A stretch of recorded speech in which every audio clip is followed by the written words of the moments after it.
Please work. Should be working. Says it is live on YouTube. Hopefully that is correct.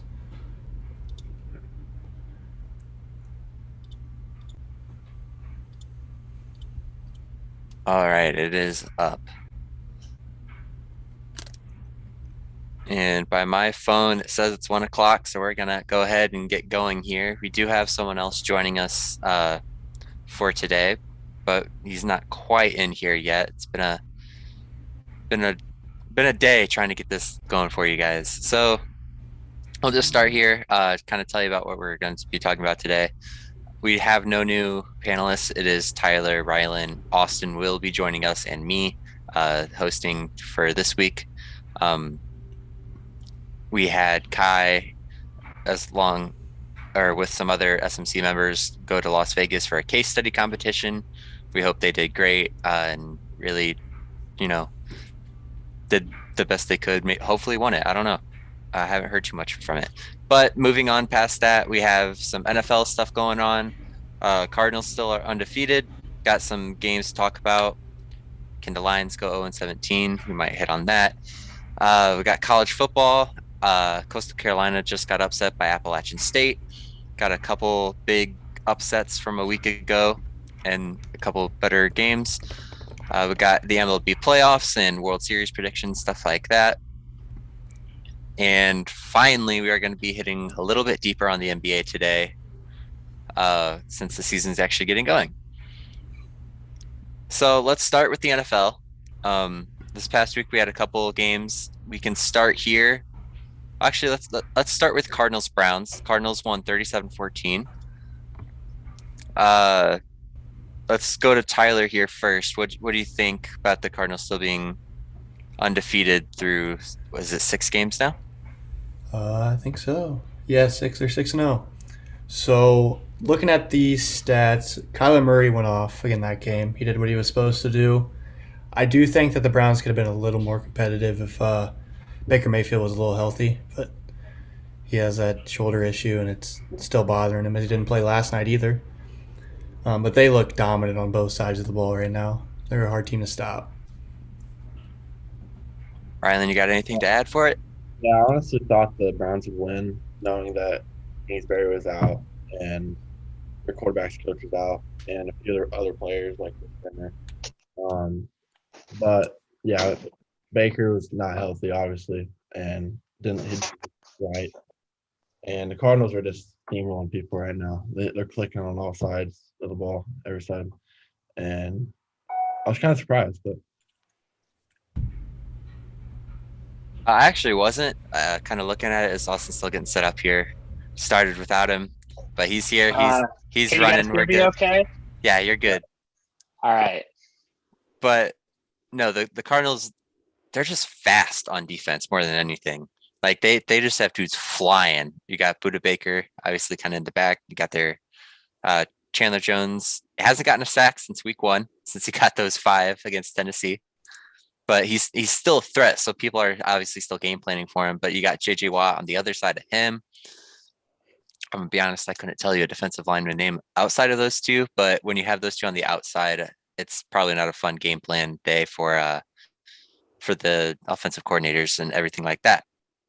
Austin, we were talking about the Cardinals Browns game. Did you have anything that you would want to talk about with that, with the Cardinals going undefeated or Baker going out? That game was very frustrating as a Browns fan. I just feel like literally everything went wrong for Cleveland. And that's just kind of sucks because every team will have those games where it's just like, can they catch a break? I mean, they had the Hail Mary at halftime, which was like enough for me to like, oh, maybe they're gonna win. But it was really frustrating. And I think it kind of exposes kind of a big problem about Baker.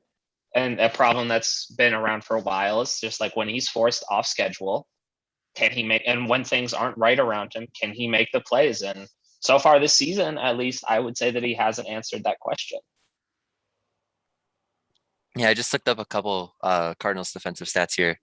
As a team, they are 3rd in points allowed. It's actually a 3-way tie with the Bills and the Saints so far. They're top 5 in turnovers. They're actually third in that as well. They're almost top 5 in interceptions. They're top 5 in sacks. They're top 10 in passing yards allowed. I mean, they're solid, which was the one thing that I was kind of skeptical about them with. And so far, they've really shut all that down. Do you guys think? I'm not sure exactly what their schedule is moving forward, but do you guys think they can keep this winning streak alive? I think that if you want to kind of look at what to expect from them, I think last season was really a tale of two halves. I think they started out really well, and then Kingsbury just kind of messed up.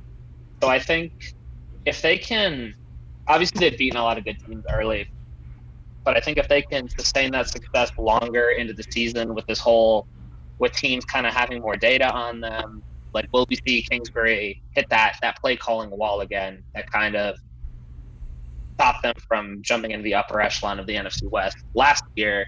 Like, can we see that and like bust through that? So I think that's the thing that I'm really looking for. Like, when do they slow down, and how do they respond when they're slowed down? I did look up their schedule here. They actually play the Texans, and then on a short week they play the Packers on Thursday night, and then they play the Niners, the Panthers, the Seahawks, the Bears, and honestly, I think they can beat all those teams minus the Packers, giving them the best fight. I'm not saying they're going 17-0, but I think if Russell Wilson's healthy, then the Seahawks have a chance in that game. But if Geno Smith is going out there, that game's an easy dub. they got Blake Bortles. Take it in stride. I mean, he had that one run, I guess. He's back to wreak havoc on the NFL. But no, we can move on. In Jerry's world, we had Cowboys Patriots finished 35-29 in overtime. You guys got any thoughts on that one? Yeah, Mac Jones is half decent, a lot better than people thought he would be, I would say, coming out of Alabama. But yeah, that's all I have to say. I think the Cowboys are legit this year. I've never really thought that, but they actually impressed me. I always thought he was overrated for this year, really. Thought a lot of his stats were empty calorie stats, but this year, I mean, with him being able to throw the ball like he can and their running game, like top 3 in the league right now, they're unstoppable on offense, and their defense got a lot better since last year. So. I got 4 words for the people. How about them Cowboys?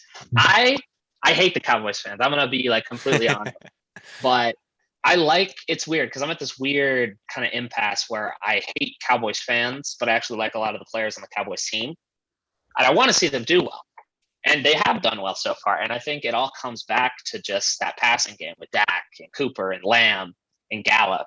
When you have, it's kind of like Arizona, where you have a quarterback who can get the ball to his good wide receivers without making a lot of mistakes. That's a recipe for good offense. And Dallas has been cooking so far early in the season. And I think that with an improved defense, I don't think they're world beaters or anything, but just as long as their defense isn't historically bad like it was last year, I think they can really make some noise in the NFC.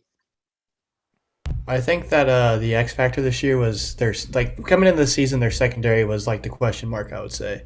And I think Trayvon Diggs stepping up and being that number 1 guy has really helped them. Yeah, along with Michael Parsons be able to rush the passer. They had no pass rush. Parsons, he goes from linebacker to end? Like they play him at both? He plays both, yeah. And then I know I'm blanking on his name right now. So, who has all the interceptions? Is it Diggs? It's Trayvon Diggs. Yeah, he's got, what is it, 7 through 6?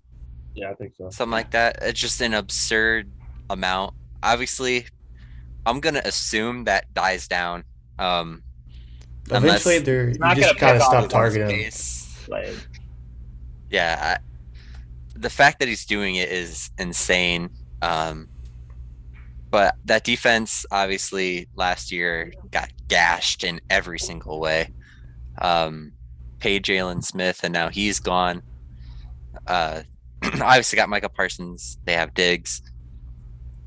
But their offense is also just as good. It might be one of the best in the entire NFL. Definitely fighting at least for it with Prescott, who, man, he can throw the ball. And him out last year, they probably win the NFC East, I would say, last year. But no, they look really good. Do you guys think they're easily the front runners for the NFC East top spot? Yeah, they already won it in my opinion. The division's bad. You could give a garbage can a robot arm that can throw a football, and that would be the leader for the NFC East. Like, beyond the Cowboys, it's looking rough. The quarterbacks in that division outside of Dak are just horrendous. Taylor Heineke isn't doing it for you. He has a lot of turnover-worthy plays. I know that. My math, bro, but doesn't look like it. All right, we'll move on here. I can't remember if it's Sunday or Monday night game in my head, but the Titans Bills, obviously Derrick Monday Henry. night, I believe. I believe it was. I've just been a week, but no, the Titans Bills, Derrick Henry. I could tell you that he single-handedly tore it up in fantasy and He beat me. carried me. Yeah, he beat me very bad. But the Titans, the Titans did win 34-31. Actually, let's start with Rylan here for this. What do you got on this game? Well, I thought the Bills kind of gave the game away, honestly. Derrick Henry just took over. It was unbelievable. It's unbelievable. I can't. But he's going to run it back-to-back 2,000-yard year seasons for the first time ever, in my opinion. But I don't know. I hate to say the team. Like, I don't like the Titans, when Henry's gone like that and they're able to pass the ball like that, they're just hard to stop. I'm not sure how the Bills lost it. Titans don't have a single corner and are healthy. I think they're top 3 out. They only had 2 out in the game, and they still couldn't score at the end. Kind of, I like the Bills a lot. They just kind of choked them. Tyler? I think that a lot of teams like these high-scoring power offenses like Buffalo and KC have a hard problem trying to deal with like Derrick Henry and just them just taking over the time of possession. And I think that really messes with them. So I think that's why the Titans were able to pull it out. Well, only one other person here, Austin. Well, I don't know if the public wants to hear my take on the whole thing because I might get deemed blasphemous. I was getting into it with Jake Eminem in class today. And I basically said that I think what Derrick Henry's doing is really cool. I think that the level of which he is dominating his position has not been seen in the NFL in a very long time. However, this whole Derrick Henry for MVP thing is ridiculous. Like, he's a running back. He could run for 4,000 yards. And all right, he'd get it then. Let's not go too far. If he ran for 4,000, I think he's a unanimous. He could run for 2,000 yards. I would still think that Ryan Tannehill and AJ Brown are way more valuable just because of the position he plays. It's truly a tragedy. It is a tragedy of our times that one of the most talented offensive players in the NFL plays a position that simply doesn't affect wins as much as the other one. And I think it's really fun to watch him do what he does, but I think that sooner or later, when they put all their chips on Henry and he doesn't have an otherworldly game, the Titans are going to be left holding the bill. Yeah, I mean, it's hard to not just want to talk about Derrick Henry there. You can talk about Tannehill. I think he had around 150 for 0 TDs and an INT. Josh Allen had 3 TDs and an INT. I think 300 some yards, if I'm remembering correctly. But no, so far through 6 weeks, Derrick Henry has only been held under 100 yards one time. And it was in week 1 against the Cardinals, which obviously speaks to the Cardinals defense like we were talking about before. But since then, I mean, a touchdown. He's scored in every game except for 2. He's got 3 games with 3 touchdowns, rushing touchdowns, which is absurd. do we think the Titans are actual contenders in the AFC, or is it the same story it's been? Their defense isn't good enough, in my opinion. Yeah, I don't trust the defense. That's what I was gonna say. It's a nice trash heap, I will say. Well, it's between, for most people, it's between them and the Colts. The fact that the Colts are 2-4 still in this AFC South hunt, at least. I mean, I think it speaks more volumes about how that division is more than the teams actually in them. All right, but moving on, we can take a look at these next games here. We can all pick one. We'll start with the top one I have here. I think it's just because it's fun because the quarterbacks switch teams. It's the Lions and the Rams. What about this game is fun? The spread is 15.5. Stafford's gonna have a heyday. I think it's simply one of my favorites to watch because Stafford's going and playing the Lions. I think Let's see what so happens. poetic when you see Stafford on a team that's actually competently ran and he just demolishes the team that he used to like make relevant. I think it'll be cathartic for Matthew. I think he'll have a lot of fun. All right, so obviously that one didn't get too much bite, but does anyone else have a game in the NFL they were looking forward to this week? I mean, I'd say Bengals and Ravens. I believe that That is whoever wins on that there. game gets a division lead right now. Bengals have looked pretty good, and Lamar Jackson looks unstoppable doing whatever he wants to do. Yeah, I was gonna say Bengals and Ravens too. I want to see if the Bengals are actually legit. for me, the one that jumps out on this slate is definitely the Kansas City Tennessee game. I feel like they always have fun games when they play, and this will be Henry versus Mahomes, and we'll finally get to see who means more. Is it the running back, is it the quarterback? Obviously, I probably think it's the quarterback. I mean, shoot, they're 5-point favorites on the road. I didn't even see that, but I just think that there's going to be a lot of scoring in this game, and it'll be a lot of fun to watch. And it's just Mahomes versus AFC. It's always good to hear.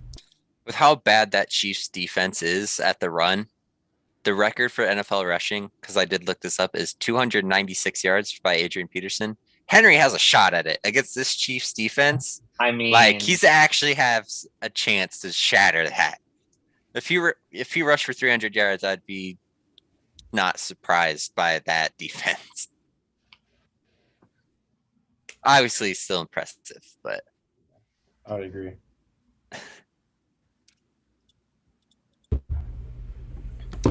Kai here in the chat brought up Danny Dimes for the NFC East quarterbacks, I believe. I'm not sure quite when he said it, but all right. He's been better than he has in the past. I'll give him that. All right, so obviously a bit of a slower week in the NFL, but when you talk about sports, you can work with what you're given. We can move on to college football. Let's start with the last week. Obviously, the big one was Purdue shutting down Iowa. I'm blanking again on the Iowa quarterback name, but he had 4 interceptions. Yes, he had 4 interceptions. That doesn't help your case, but I saw Austin clapping, looking exciting, so he is not for the Iowa defensive numbers, so we'll start with him. I've been saying this for a while now. If Iowa doesn't get their turnovers, they're not going to have a good time. And when you rely on an inherently volatile statistic to fuel your defense, if you don't get that volatile statistic, you're not going to do well. And I think that showed. Their offense really hasn't performed super well all year. A lot of it has been off the back of those turnovers and those short fields. And I think they just kind of got exposed. You have to. For me, I've always maintained this, but like if you want to be taken seriously, especially in college football, you gotta have a quarterback and you gotta have an offense. Because defense is great and all, but it's not as reliable as having.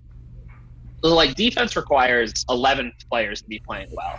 Really, offense only requires 1 or 2. You need like a good quarterback and a good wide receiver. You probably have a decent offense. So it's just something that they've relied on it so heavily. And I think it came back to bite them. As a Purdue fan, this was awesome, but I'll say the one thing I didn't understand what the Iowa defense did not do So David Bell torched him. He's torched them his entire career, but I don't understand why they're not taking a safety and moving him over to double him. Because he had over 200 yards, I believe, and like 11 catches. That sounds I think right. if you just take him out of that game, Purdue probably does not win that. Yeah. Right. I don't think I think Iowa is vastly overrated. Their offense is just terrible. And I watched this game and Purdue basically destroyed them. It wasn't really that close. And Purdue's not very good. Like they're okay. They lost to Minnesota and barely beat them. So the fact that a team like that can just come into your place shows what kind of team they are. But they got to be able to score. Their defense don't feel. So if you can't score, then the defense is either. Yeah, I mean, I said my piece about it. I think when you throw 4 interceptions, it doesn't matter unless you're in the Big 12, I guess, because you're gonna have 50 throws a game. But if you're throwing 4 interceptions, especially in the Big 10, That's a death. That's a death. that's a death penalty. The other game that I thought was pretty entertaining, unless anyone had anything else to add, was Oklahoma State and Texas. Obviously, Texas again took the lead, and once again, just Texas is back and threw it away. Obviously, back-to-back Oklahoma with Austin's boy Caleb Williams, and now against Oklahoma State. This is Oklahoma State's first big win, obviously, in this college football season. If you want to call it big, I don't know if Texas and it is at this point considered big. But what do you guys got on it? Let's start with Rylan. Well, I thought Texas is pretty good, and the fact that they can beat them is a tell that they're decent too. I don't know much about Oklahoma State, to be honest, though.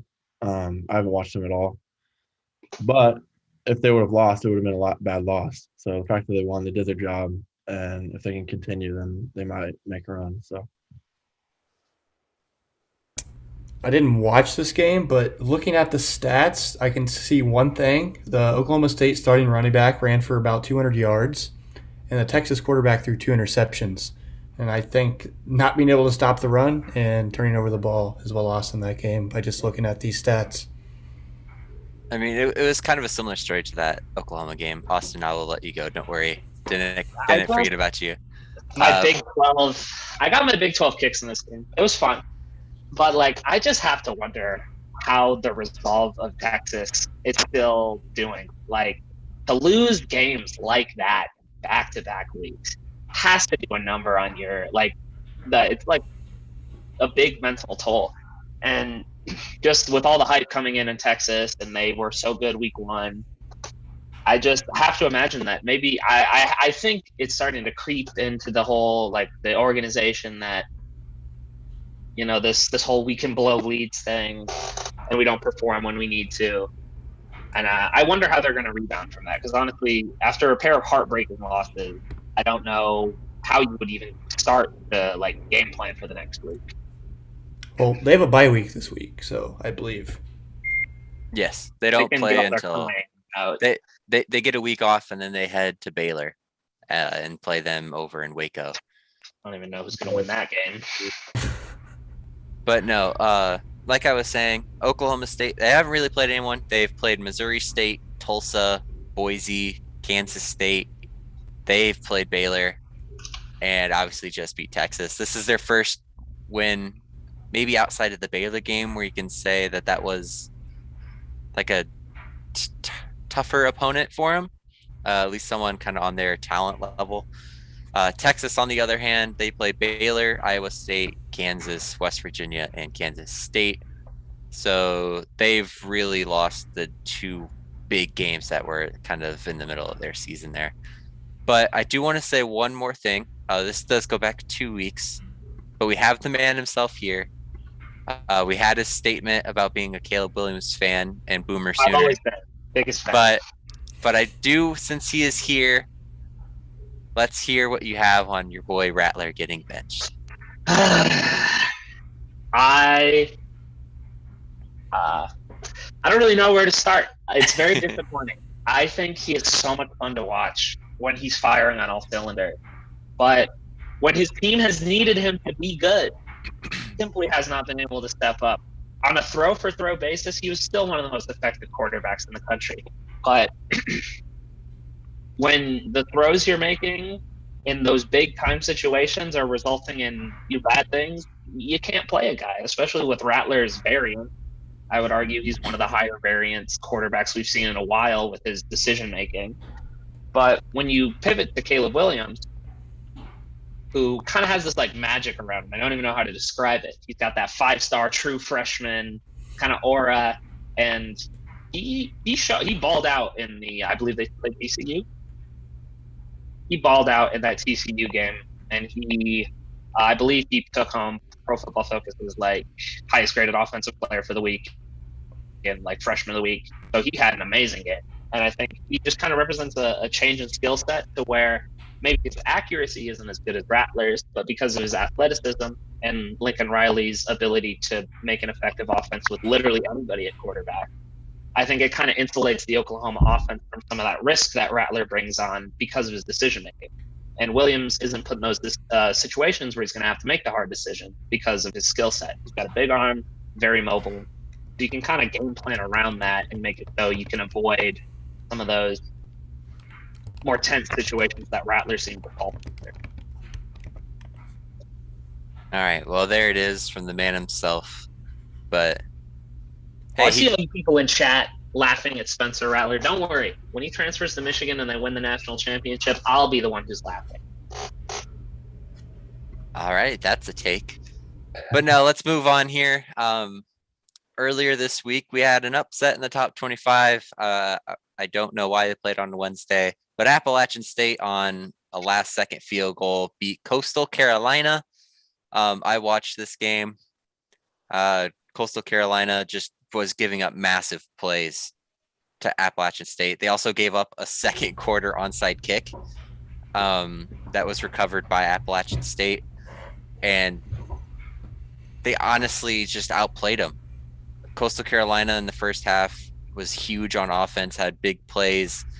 They showed a graphic where I think it was their first 3 drives. They had 3 touchdowns and like 200 yards or something. And then since that, they like every drive didn't add up to those first 3. So I don't know who wants to start here, but does anyone have anything on this? Got a comment. I really don't know why a team like Coastal Carolina is even ranked, to be honest, because they don't really play anybody, and then they lose to a team like Appalachian State, who obviously isn't a top 25 caliber team. That's just my quick comment there, I guess. Beat BYU last year. Yeah, they're ranked because they had a good season a year ago. I think they won their bowl game. They beat a couple like bigger opponents. Carries into this year. They're still undefeated, so that's why they were ranked 15. But no, that they absolutely lost any hope for any other Power 5, or excuse me, out of Group of 5 to have a shot probably next year, unless Cincy wins out and does well in the playoff. Tyler, do you got anything? I do not. All right, Austin, I'm not sure. Nah.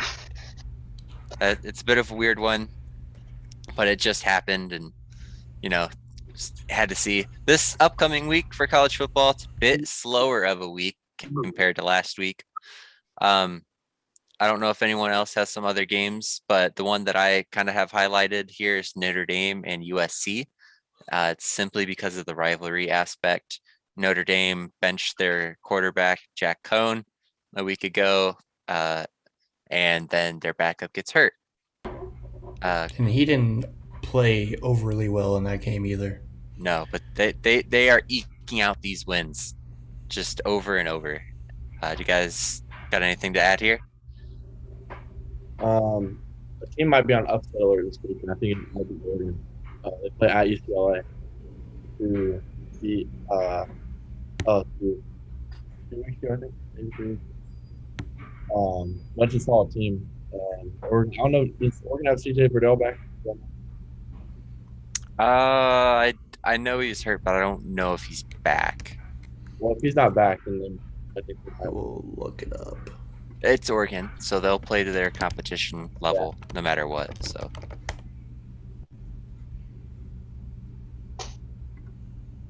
Who did they lose? Who did they lose to last week? So UCLA lost to Utah. Verdell's out the rest Who of the did season. Oregon lose to? Oregon didn't lose last week. They lost to Stanford earlier in the year. Yeah. That was Oregon, that you overtime want to upset. beat Ohio State and then lose to Stanford. That's sickening. If I'm a Pac-12 fan. Come back and won. So CJ Verdell is out for the entire season. That's not Okay. Yeah, I wasn't sure. I knew he got hurt, but I wasn't sure on the timeline of that.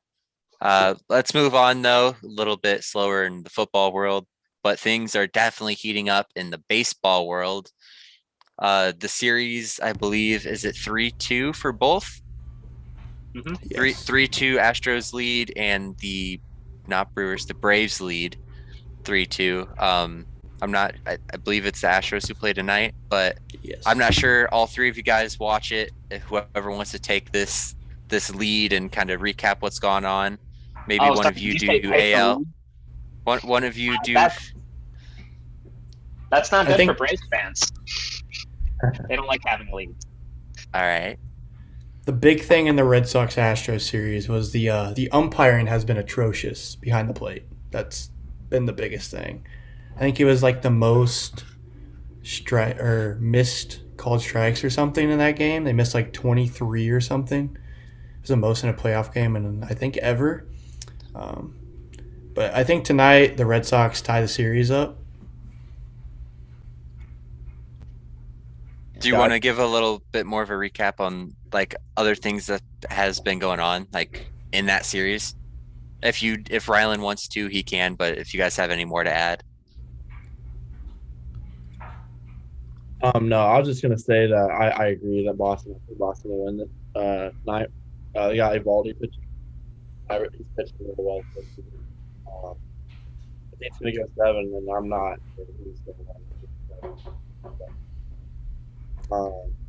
Then Dodgers, Atlanta. I got Dodgers. Yeah, sure.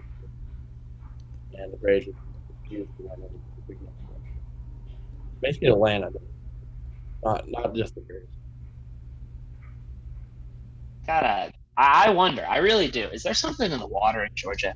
Like, do they just not? Are they not able to play with leads in any sport? I mean, obviously, the math is in Atlanta's favor here, but come on, it's gotta be creeping in the back of their mind. Kind of like the Texas thing I was talking about earlier. Like when you have that history of blowing those leads, it's gotta be in your mind.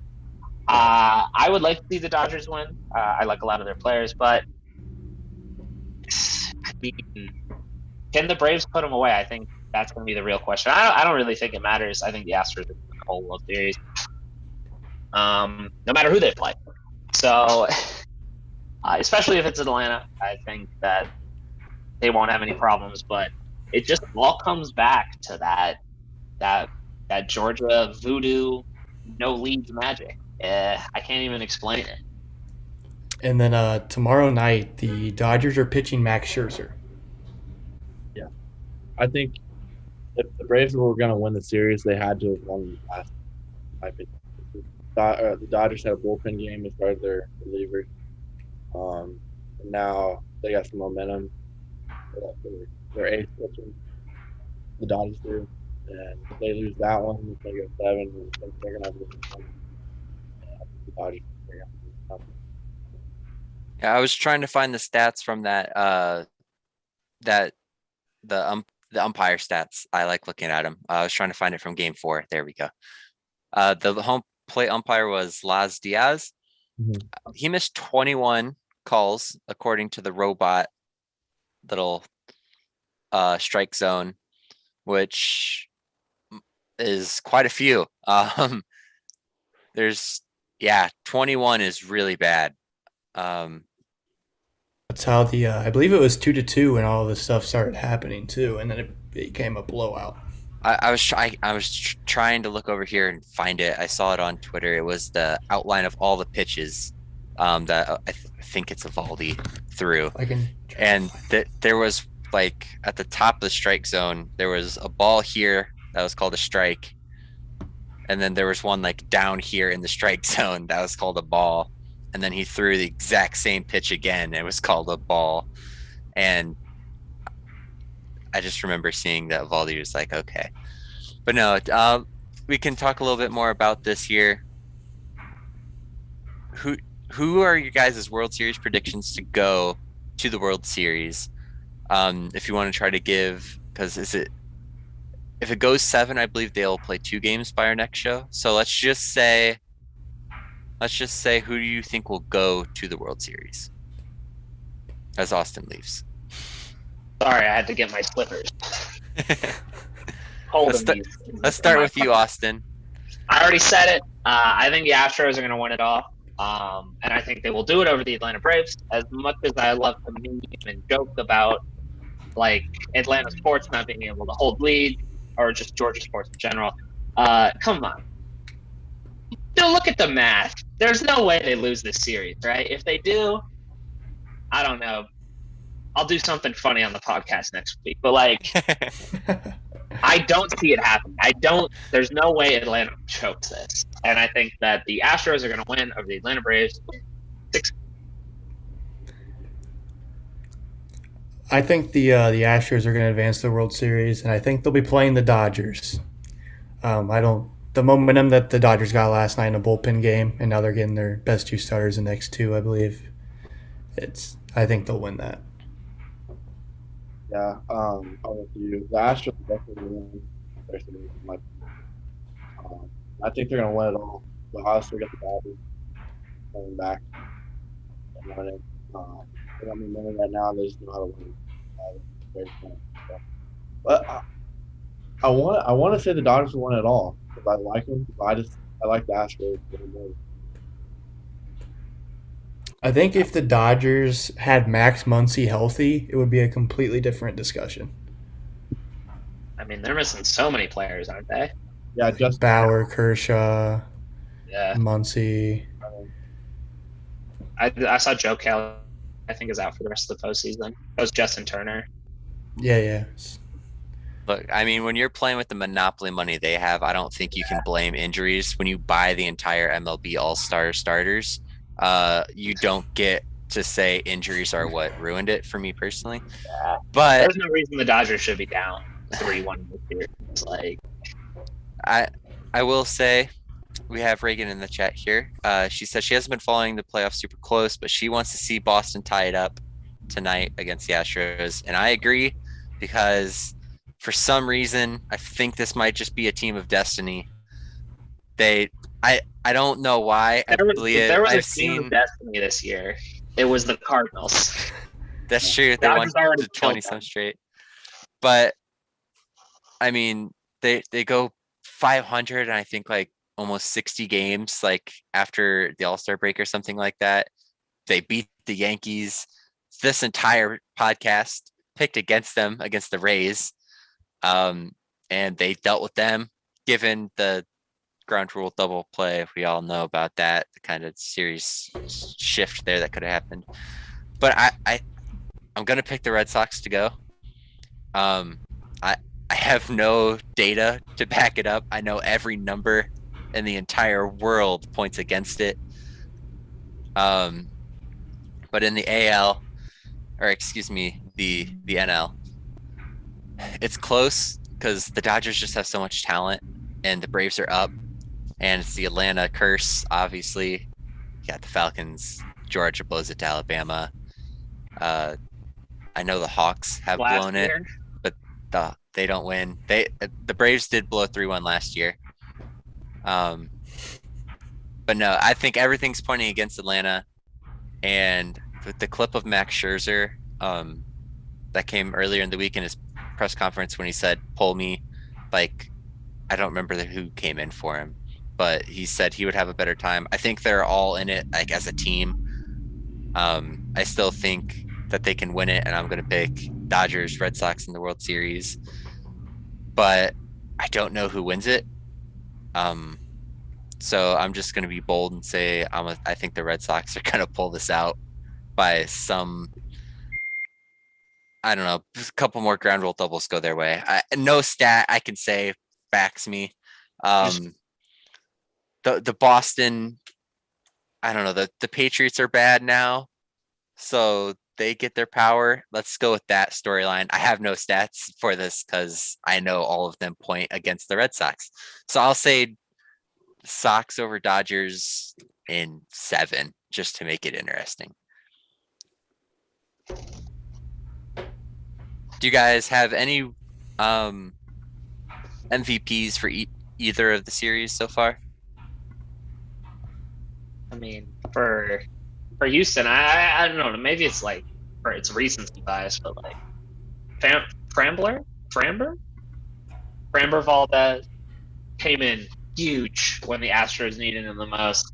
And I don't know, man, just like being there, doing your job when you need it the most to get that lead when it's a 2-2 series to make it a best of 3, and then you tilt the odds in your favor enormously.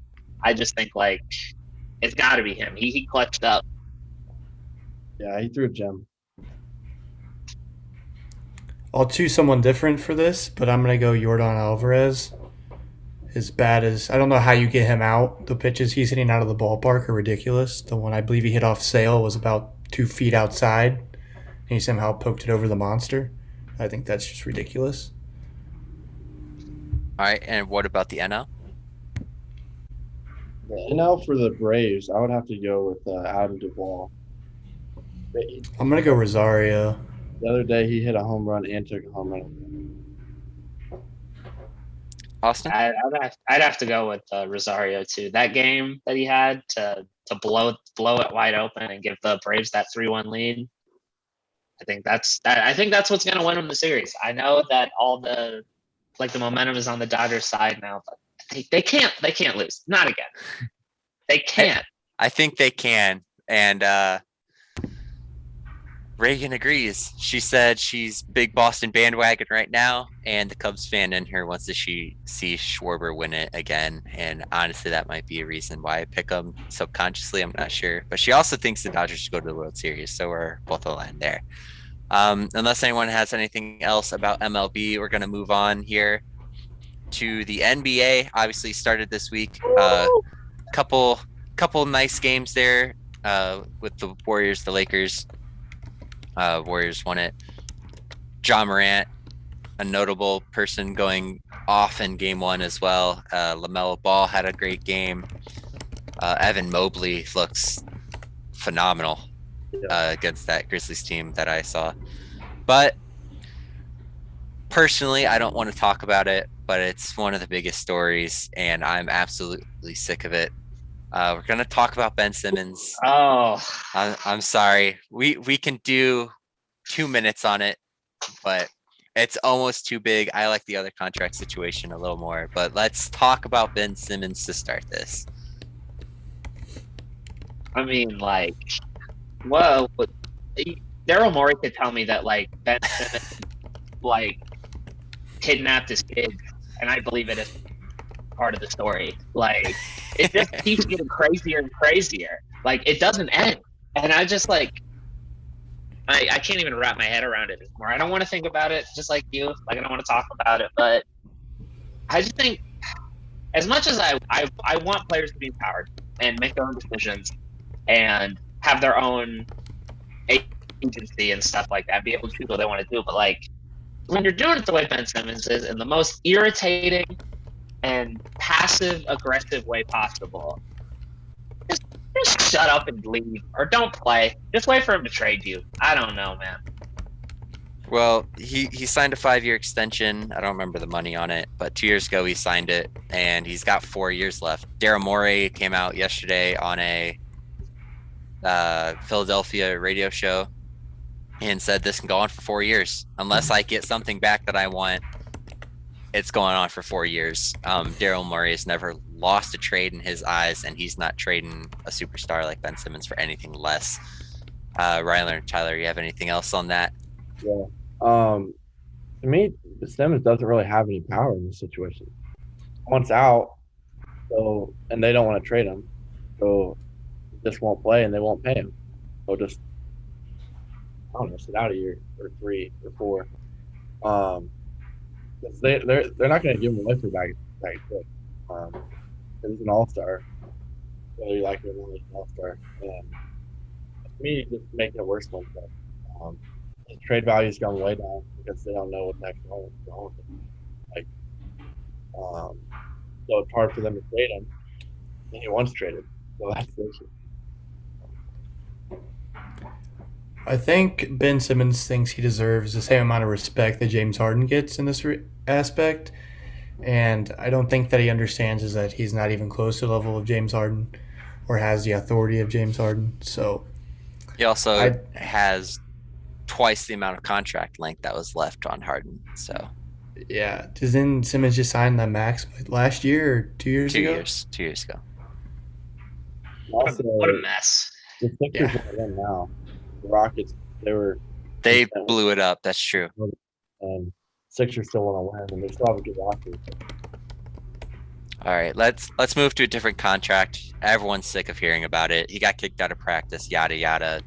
Their teammates gave up. That's covered. All right, let's move on to a much more fun contract, in my opinion, because it deals with our boys out in Phoenix.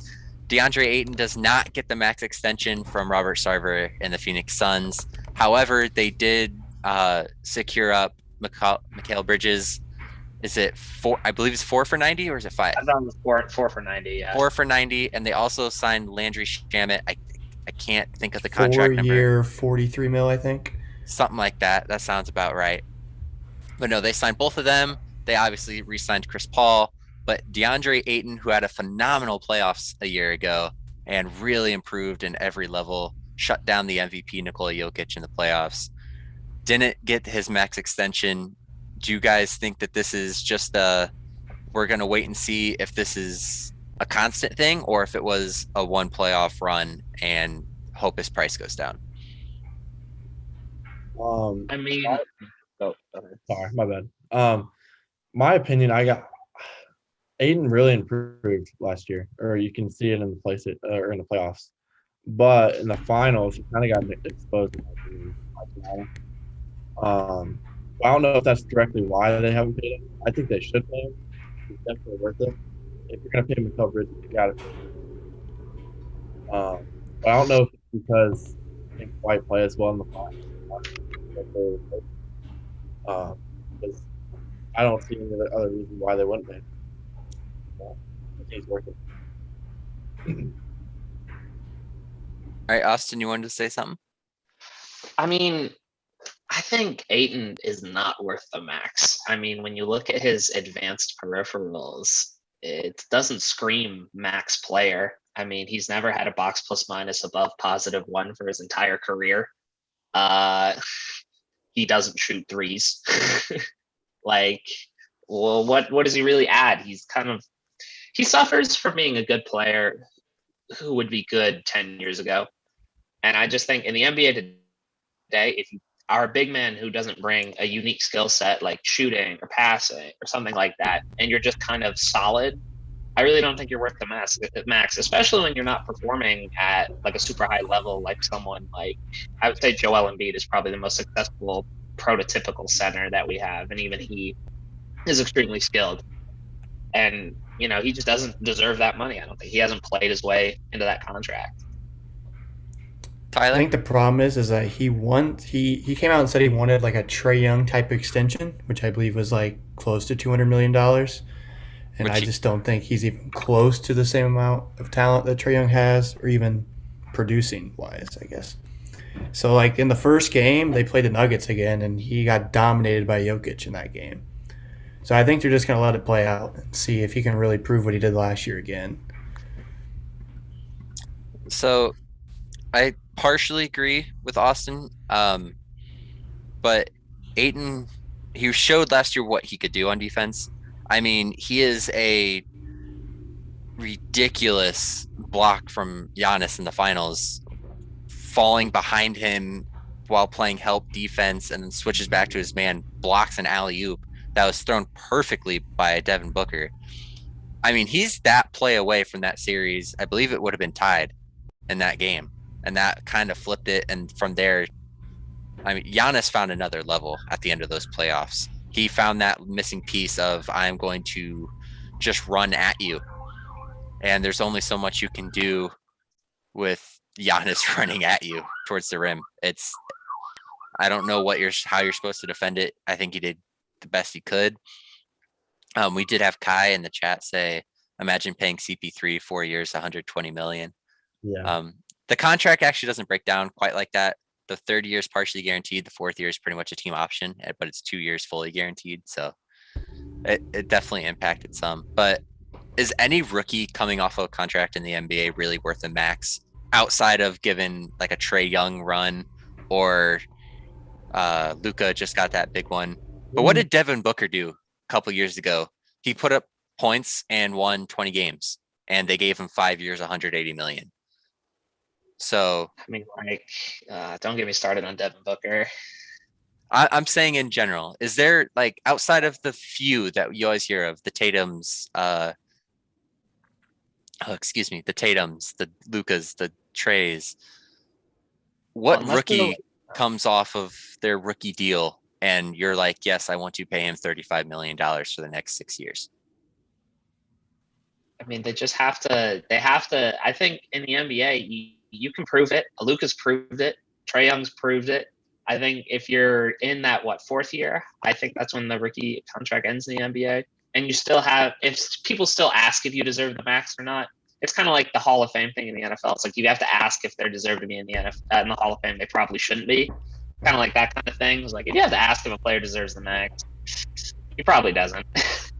And I think unless you can have that objective, sustainable franchise-altering success that players like Trae Young and Doncic have had, that they don't deserve that money. And I think that they should let somebody else take the risk on him. Didn't Jaren Jackson get the max too? He got the max that he could. The way it works is like off all-star games, it increases. Gotcha. Like wasn't that all like NBAs, 4 years, 105 mil or something like that? It's a lot lower because you can only do it. It's just a smaller pay increase than what he could have gotten. I don't think it was the full max, but he got paid off of what he's shown, I believe. But we can move on past the Suns there. If anybody has a game they would kind of like to highlight that happened this past couple days, if they want to bring that up. Can I leave my personal biases for a little bit? Of course. The Warriors are back, baby. I'm calling it. This is the year. They've been listening to all the jokes for the past 2 years. Like, oh, you guys are washed. But guess what? They came back. They beat the Lakers. They beat the Clippers. The gang is back in town. Like, when Clay gets back, I don't know, man. I love when the Warriors are good. I think they're better for the NBA. Just their brand of selfless basketball and Steph Curry's just being Steph Curry. Magic. Yeah, being Steph Curry is just so good for basketball when they're firing on all cylinders. And I think it's good that they are proving that they can beat good teams again. And I think that they've shown so far that they can compete in a loaded Western Conference, and not just compete. I think they can dominate. I think the big question mark is Clay going to come back as the same guy after not playing basketball for basically 2 years now. I think it's off like 2 Achilles injuries now, or maybe one was an ACL. Achilles. Yeah, that's going to be tough. I mean, I don't think he comes back the same player. I don't think it's possible to come back the same player. I think 31 or 30. It's one of those, but he's not known for his athleticism. He's known for being able to shoot the ball at an incredible level. So obviously probably some rhythm things get thrown off there, but the Warriors are going to look really, really good. Anyone have anything else? And last night, I believe Steph Curry hit the game winner against the Clippers to win He the pulled game. up at half court with 2 minutes left or something like that. That was 25 points in the first quarter. I love it here. Steph Curry, the top 10 player all time, in my opinion. Honestly, it might be top 7. Like, he's up there. I don't know. I'd have to think of it for more than a second, but He's definitely up there. He's one of the best just ever. When you're the greatest shooter, you're already in a class of your own. Yeah. You're the only unanimous MVP. So, but we're gonna go really quick here. I'm gonna put you guys on the spot slightly as we're running a little lower on time. Who do you have in the finals? If you want to try to back yourself up, you can, but we're gonna put you on the spot right here, right now. Who do you have in the finals? Way too early predictions. I'll take a shot. I think we're gonna get a Warriors Nets finals. I think even though Kyrie is not playing, the Nets are still plenty talented. And I look at the East, and I really don't see a whole lot of threats besides Milwaukee. And I think that because the Nets were like 1 inch away from beating the Bucks, If that, yeah. yeah, I think that will bode well for them. And I think that we're gonna get that ultimate Steph versus KD finals grudge match to see who is the real MVP in Golden State. Rylan or Tyler? You have to give an answer. I'm I not got gonna let you get out. I have a pick for the East. The West is what throws me off. I got the Understandable. I got the Bucks in the East. Okay. I think they're a deeper team than the Nets, especially with Bobby Portis when he's healthy. Right now they're just not healthy. Holiday's hurt, Lopez is hurt, Portis is hurt, even Chinzo's hurt. Everybody's healthy. They're a deeper team than the Nets, and I think that's what put them on the top. And then the West, I got the Lakers. I got LeBron making it back to the finals. He's still that dude. If Westbrook can figure it out, that's my only question. That's why they won't right there. That's their deciding factor for sure. But the fact that LeBron's still playing at a very high level definitely gives him a chance. And AD looks like he's playing really well too. So Tyler? Yep, I'll do the same. So from the East, I have the Bucks. I just think the Nets missing Kyrie is a huge factor. And I think Giannis looks like he's about to take it to another level. His jump shot looks a lot more smooth, and that's scary for the NBA. And then for the West, I'm going to take the Lakers. I think they'll eventually find their gel, and it'll work out. But the one thing that concerns me with the Lakers is their floor spacing. There's not a ton of guys that can shoot threes at a high clip. And in this world now, that's very much needed. What, you Man, don't trust Malik Monk and Avery Bradley? That's basically their Sharpshooters? I like Avery Bradley. Not much. If only they had a guy like Buddy Hield to stand in the corner while still having Caldwell Pope. That would be crazy. Man, I don't know how that trade didn't go through. Anyway, we're gonna stop hating on the Lakers here. I've actually put a decent amount of thought in this. I've actually gotten the Eastern Conference right back-to-back years with like my personal guesses. Obviously, none are in the ether, so I can't say it's true. But I did pick the Heat off of a single game of watching Bam lock up Giannis, and I was like, they can do it. However, we move. I think the Bucks can go back. I think Giannis is on another level. It's really close between them and the Nets, but I just think the roster depth of the Bucks isn't close. If KD wants to go drop 50 and play every minute in the game and he goes, good for him. But I don't think anyone else can really touch them. I think the Sixers will be too dysfunctional for this year. I don't think the Celtics are actually – they'll be good, but I don't think they're worth a contending shot. The Heat maybe can do it, maybe get back there, but I don't know if they can stay healthy, and defensive struggles between Hero and Robinson aren't looking good for them. And in the West, I've gone back and forth a lot, and I think I'm going to have to agree with Austin. I think the Warriors make it. I had Steph, if he plays how he plays, they get Clay back. Defensively, I mean, they might not be locked down, but they're going to outscore you, or at least have the opportunity to. If either of their rookies, Kuminga, and I'm blanking on who else, was it Moody? It was Moody. Yeah, Moody. If either of them are instant contributors, they're set. Wiseman's going to be better, understand the system more. I just like him. I do like And- him a lot. It's like in High School Musical 3, you know, where they're like the boys are back. God. Good Warriors is good for sports. I do love the Warriors, and it might be a little Steph bias that puts me having them. But we're gonna move on to everyone's favorite topic here of hot takes. Hot takes. I don't know where my notes of what everyone had last week was. If everyone knows, I know I was wrong personally. I think don't that's a know good where thing. it went, but I think all of us were wrong again. It Yeah. wouldn't surprise me. Kai was wrong. He had the Sox. Tyler was wrong. He had TCU in Oklahoma. And I genuinely don't know. I will find it and I will get this right. I have no idea where they went. I apologize to everyone. But we only have 4 hot takes for this week. Let's start with Tyler. What is your hot take? The Bengals are going to Baltimore and beating the Ravens. Do you have a score? 27-24. All right. Rylan, what do you got?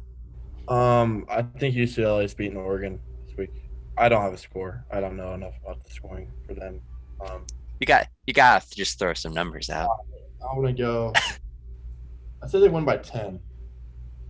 Like 10? 20, well, I don't know. No, a touchdown. 21-28. I don't believe that is 10, but we'll go with it. Yeah, I changed my mind. Sorry. All right, Austin.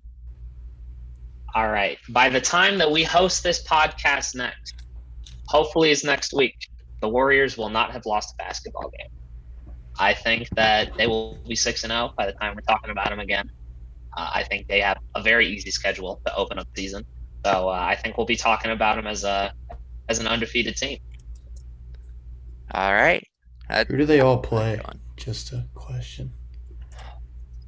They play the Kings on the road on Sunday. Then they play the Thunder on the road. Then they play the Grizzlies at home. Then they play the Thunder at home for the end of October, which I think they will end the month without losing. So they got the Kings, biggest Thunder, test Grizzlies, is and Thunder again. I think Memphis beats their biggest test is Memphis, and I don't know. Davion Mitchell's looked really good, but we can hold that discussion for another day. It's going to be a weird one. I brought it up earlier. I don't know if it can happen because it's a record that's stood for over a decade. Derrick Henry is going to break that rushing record. He's coming for it. King Henry will take down Mahomes and the Chiefs and rush for over 300 yards. I don't know if I believe it, but we're saying it anyway. All right. That is the show for this week. I thank you all in the chat that have been watching, and anyone who dropped the chat. I love you guys so much.